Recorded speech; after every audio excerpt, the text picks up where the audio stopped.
तो जैसा कि आपने देखा और सुना, विदेशी निवेश को तमाम क्षेत्रों में बढ़ावा देने के लिए सरकार ने कई अहम कदम लिए हैं, जिसमें कुछ क्षेत्रों में तो सीमा बढ़ा दी गई है एफडीआई की, फॉरेन डायरेक्ट इन्वेस्टमेंट की, और साथ ही किस तरीके से एफडीआई हो तमाम क्षेत्रों में, स्वतः हो यानी कि ऑटोमेटिक हो या फिर FIPB foreign investment promotion board के जरिए हो, उसमें भी तमाम सीमाओं में तब्दीलियां की गई हैं। इस पर हम विस्तार से आपको आगे भी जानकारी देंगे। फिलहाल हम बढ़ते हैं आगे।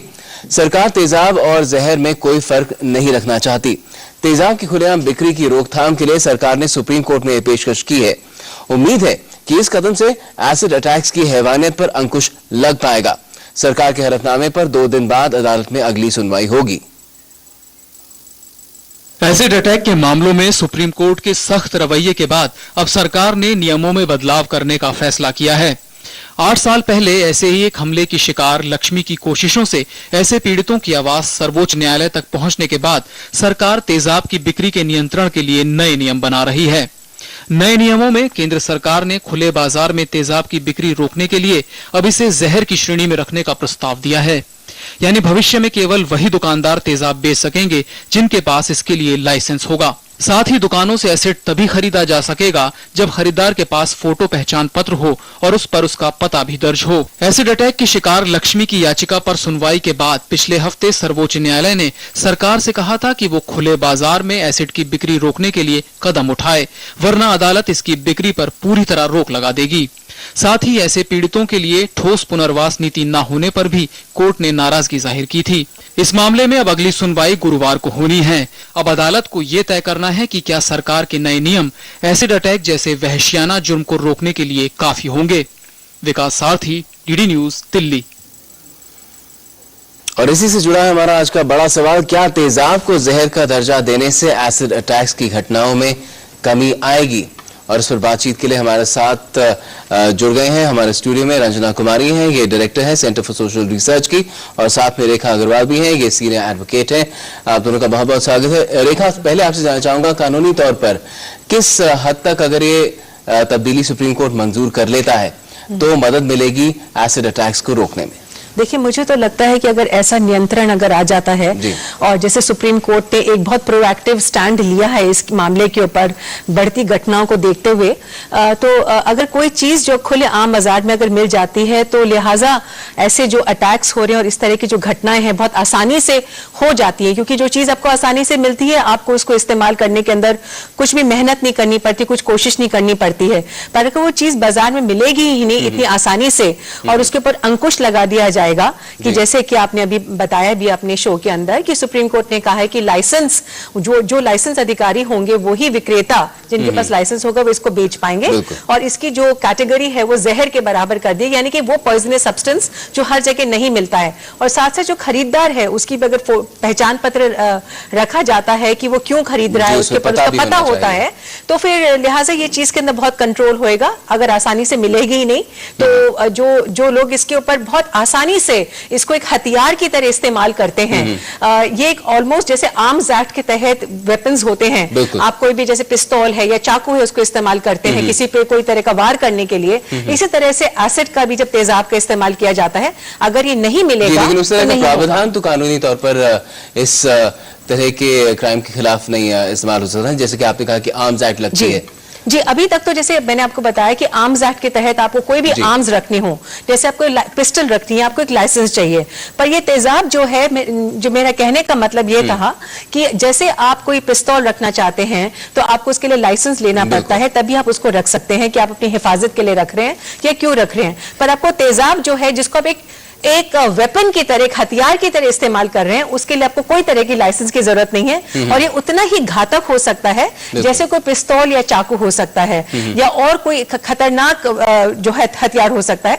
तो अगर आपको इतनी आसानी से मिल जाता है, किसी भी दुकान के ऊपर आप 10-15 रुपए की शीशी खरीद सकते हैं और किसी के ऊपर अपना जो बदला लेने की भावना से या गुस्सा को है उसको जाहिर करने के लिए एक बोतल खरीदते हैं और किसी की जिंदगी हमेशा के लिए बर्बाद कर देते हैं, उसके ऊपर नियंत्रण पाएगा। रंजना कुमारी, आपको लगता है पर्याप्त है एसिड अटैक्स पर अंकुश लगाने के लिए कि उसको जहर का दर्जा दिया जाए ताकि बेचने वाला भी संभल कर बेचे और खरीदने वाला तो और भी संभल कर खरीदे? नहीं, देखिए ये जो फैसला हुआ है ये सुप्रीम कोर्ट के दबाव में हुआ है।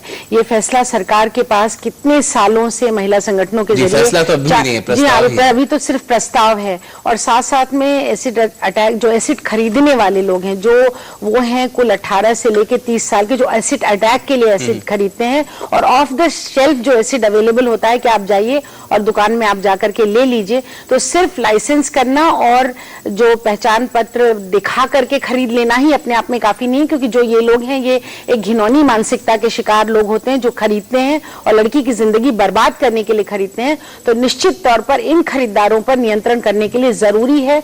इसको भी न सिर्फ जहर बताने से काम नहीं चलने वाला, आप इसको एक, जैसा कि रेखा ने कहा कि भी आपको वेतन के रूप में आपको लाइसेंस ढंग से ही आप खरीदेंगे, और उपयोग के लिए उसको प्रूव करना पड़ेगा कि आप कैसे ले रहे हैं, उसका क्या उपयोग होगा, ये इंडस्ट्रियल उपयोग है, पर्सनल उपयोग है, घर की सफाई का उपयोग, जो भी है उसके लिए जब तक पूरी तरह से आप कन्विंस नहीं होंगे, आप किसी को एसिड नहीं बेचेंगे। और बहरहाल इंडिविजुअल को तो बेचना ही नहीं चाहिए। लेकिन आपको लगता है कि पर्याप्त है? नहीं, बिल्कुल, क्योंकि देखिए उसका दूसरा एस्पेक्ट देखिए कि जो लड़कियां जिन पर ये एसिड फेंका गया, आपको मालूम होगा कि वर्मा कमीशन के सामने हम लोगों ने प्रस्ताव रखा था कि न सिर्फ इनकी, क्योंकि जब ये झारखंड के मामले में जब ये हुआ था और उसमें 3 साल के अंदर वो छूट गया और आकर के दोबारा उस लड़की के परिवार को धमकी देने लगा एसिड फेंकने वाला, तभी हम लोगों ने कहा था कि सजा इस समय काफी नहीं है, तो 10 साल के से लेकर के ताउम्र सजा की का उसमें प्रावधान किया गया। दूसरी चीज ये भी कि एसिड अटैक विक्टिम की देखरेख के लिए, उनकी मेडिकल खर्चे के लिए, उनके जीवन यापन के लिए, उनकी ट्रेनिंग के लिए सरकार को पूरी एक कोष का निर्माण करना पड़ेगा। उस कोष के निर्माण की घोषणा के बिना ये बिल्कुल आधा अधूरा दबाव में किया गया, आधी मन से किया गया फैसला है, ये अपने आप में काफी नहीं है। पुनर्वास की बात तो अलग है, उसके लिए अलग प्रावधान होने की जरूरत है। कई एनजीओ इसके लिए लड़ भी रहे हैं और कुछ राज्यों में इस तरह से शुरुआत भी की गई। हमने देखा हरियाणा में 20 लाख रुपए एक पीड़िता को दिए गए हैं। लेकिन जहां तक तेजाब को जहर का दर्जा देने की बात है, रेखा, अगर मैं आपसे पूछूं, आपको लगता है कि इतना काफी होगा? इससे आपको नहीं लगता कि जिस तरह से अगर आप शराबबंदी करें तो शराब फिर ब्लैक में बिकने लगती है, तेजाब भी इसी जरिए से कोई ना कोई प्रावधान ये भी होना चाहिए कि अगर कोई इस व्यवस्था को तोड़े तो फिर उसके खिलाफ भी कोई कार्रवाई हो? देखिए, कोई भी चीज को अगर टोटली बैन कर देते हैं कि उसके ऊपर इतना बड़ा अंकुश लगा देते हैं कि वो आपको बाजार में मिल ही नहीं सकती है, ये एक ह्यूमन मेंटालिटी होती है कि जब भी कोई चीज के ऊपर कोई अंकुश लगाया जाता है तो उसको आदमी तोड़ने की कोशिश करता है, उसके तरीके ढूंढता है कि मैं कैसे कानून के चारों तरफ घूम के अपना जो मकसद है उसको सीधा कर लूं। तो अगर टोटल बैन करे कि जैसे अगर आपने अभी शराब का उदाहरण दिया कि जिन भी केसेस के अंदर जिनको हम कहते हैं ड्राई स्टेट्स हैं, अगर गुजरात की बात करें तो क्या गुजरात के अंदर क्या शराब का सेवन नहीं होता है? क्या जो लोग शराब पीना चाहते हैं उसको तरीके नहीं निकाल लेते हैं उसको सर्कमवेंट करने के लिए? इसी तरह से जिन लोगों के अंदर एक घिनौनी मानसिकता होगी कि हमको ये खरीदना है, तो भले वो 100 तरीके हो सकते हैं गलत रास्ते को अपनाने के लिए, टोटल बैन करना काफी नहीं होगा, उसके ऊपर कंट्रोल लगाना पड़ेगा। क्योंकि अगर आप उसके ऊपर इतना डिफिकल्ट कर देते हैं, जैसे रंजना जी ने भी मेरी बात को सेकंड किया था कि अगर आप उसको हथियार की श्रेणी में ले आते हैं कि अगर आप तेजाब खरीद रहे हैं तो आपको जस्टिफाई करना पड़ेगा कि आप क्यों खरीद रहे हैं। ये एक हथियार खरीदने की तुलना उसको उसी श्रेणी के अंदर लाना पड़ेगा कि जैसा पिस्तौल खरीद रहे हैं या कोई चाकू खरीद रहे हैं, आखिर आप क्यों खरीद रहे हैं? उसकी कोई वजह तो होगी कि आप अपने सेल्फ डिफेंस के लिए कर रहे हैं या कोई उसका और कोई मकसद भी है जो उस चाकू को खरीदने से, पिस्तौल को खरीदने से पूरा हो सकता है। उसी तरह से अगर आप तेजाब को खरीदते हैं, आपको एक लाइसेंस होल्डर होना पड़ेगा। यही नहीं कि जो विक्रेता है सिर्फ उसके पास लाइसेंस हो, जो खरीदने वाला है उसके पास भी लाइसेंस होना चाहिए कि अगर मैं तेजाब खरीद रहा हूं तो ये रोजमर्रा की जरूरत चीज नहीं है कि जिसके बिना अगर आपने तेजाब नहीं खरीदा तो आपकी जिंदगी नहीं चलेगी। It is not an essential commodity जिसके ऊपर आप कह सकते हैं कि एसेंशियल कमोडिटी के लिए आपको लाइसेंस नहीं चाहिए, वो श्रेणी के अंदर नहीं आता। ये रोजमर्रा की चीज भी नहीं है। तो अगर आप तेजाब खरीदना चाहते हैं, बाजार में जाते हैं खरीदने के लिए, आपको ये जस्टिफाई करना पड़ेगा कि देखिए मैं वैलिड लाइसेंस होल्डर हूं और मेरे को ये तेजाब खरीदने का अधिकार है, तब जाके इसके ऊपर कोई सफल स्टेप हो सकता है। इस पेशकश पर भी सुप्रीम कोर्ट को ही लेना है। हमारे साथ अब कुछ और मेहमान जुड़ गए हैं। मैं आपको इंट्रोड्यूस करा देता हूं, परिचित करा देता हूं उनके साथ। हमारे साथ लक्ष्मी है, ये याचिकाकर्ता है इसी मामले में सुप्रीम कोर्ट में, और साथ में हमारे साथ आलोक दीक्षित भी हैं। ये स्टॉप एसिड अटैक एक कैंपेन शुरू हुई है, उसको काफी कारगर तरीके से चला रहे हैं। लक्ष्मी, पहले मैं आपसे पूछना चाहूंगा, आज जो सरकार ने पेशकश की है, आप उससे कितनी संतुष्ट हैं? उन्होंने आज जिस तरीके से बोला है, पहले भी उन्होंने लास्ट जो मंगलवार गया है, उन्होंने उस टाइम पे भी यही कहा था कि हम लोग मतलब कुछ करेंगे इस तरीके से। जी जी जी। और आज भी जब हम एक उम्मीद के साथ वहां पे गए तो उन्होंने लेकिन आज उन्होंने कुछ ऐसी उम्मीदें दिलाई हमें कि हाँ, मैं ऐसे जैसे 18 साल से ऊपर ही जो है, जिसके पास वोटर आईडी जो हो, प्रूफ हो कि वो ले सके। जी जी। इस तरीके से उन्होंने बताया है। और अभी परसों 18 तारीख को इसका रिजल्ट आने वाला है, जो आप लोग देखेंगे। जी बिल्कुल। आलोक दीक्षित, आपका क्या मानना है, क्या सुप्रीम कोर्ट को जो केंद्र ने पेशकश की है उसको मान लेना चाहिए कि उसमें और भी कुछ ऐसे तब्दीलियां की जा सकती हैं जिससे और भी बेहतर तरीके से अंकुश लग सकता है एसिड अटैक्स पे? देखिए, मतलब मुझे तो लगता है कि एक हफ्ते पहले तक कोई तैयारी नहीं थी, आपके पास कोई डॉक्यूमेंट नहीं थे, कोई मतलब आपने कोई रिसर्च, कोई स्टडी नहीं किया।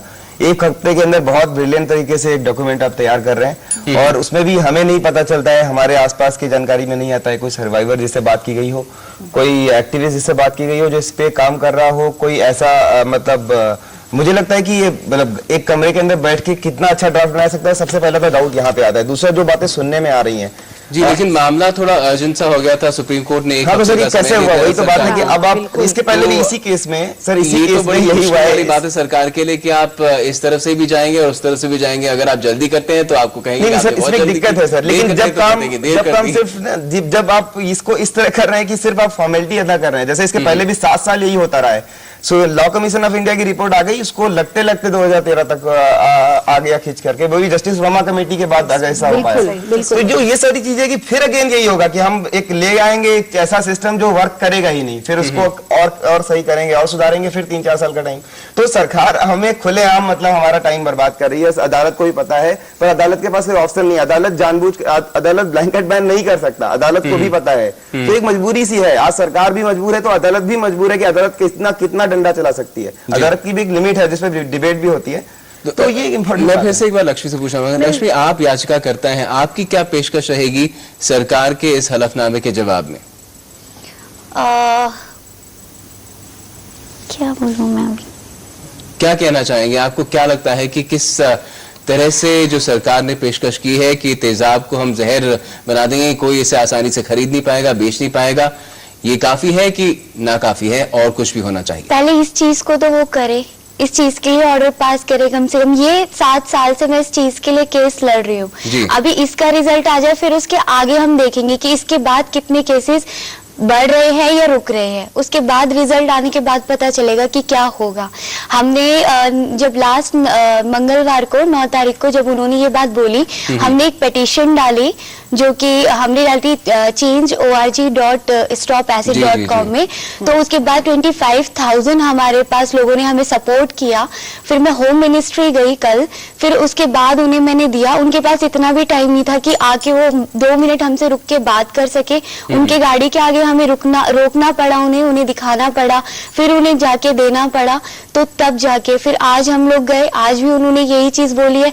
तो अब जब वो उम्मीद जगा रहे हैं तो मैं ये चाहती हूँ कि 18 तारीख को जो वो ये करना चाहते, कम से कम ये तो पास कर दे वो। उसके बाद हम आगे के बारे में सोचेंगे कि आगे वो क्या करना चाहते हैं। ये एक शुरुआत होगी अगर ऐसा होता है, लेकिन और भी बहुत कुछ करने की जरूरत है। जहां तक एसिड अटैक्स है उनको रोकने के लिए, उन पर एक पुख्ता तरीके से अंकुश लगाने के लिए बहुत बहुत शुक्रिया।